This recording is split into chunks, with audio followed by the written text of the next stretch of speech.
Back to the breaking news in this case. The Attorney General for the state is now involving the governor. We've obtained the letter she sent to him today. In the letter, she alerts Governor Ron DeSantis to the escalating tension, which you just saw play out between State Attorney Aramis Ayala and the Osceola County Sheriff. Channel 9's Deanna Albritton has read over the letter. She joins us in studio to break it down for us. And Deanna, the State Attorney General questions whether the two sides can even work together in the interest of justice here. And you can understand that after seeing both sides talk about, their views on this case. Attorney General Ashley Moody in that letter says based on what the sheriff presented, charges could be filed. But in the same breath, the AG couches that by calling this a preliminary opinion from her office. She says her office could come to this conclusion after meeting with Sheriff Russ Gibson, who asked them to review the case and key evidence.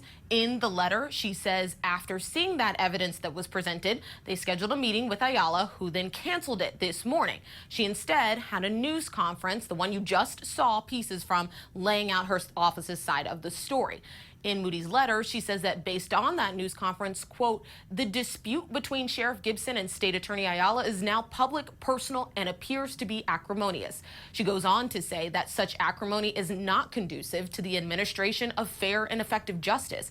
However, in the final paragraph is when she says her office's preliminary opinion about the strength of the evidence in this case could change. She says depending on what additional work shows, her prosecutors could reach the same result and opinion as State Attorney Ayala.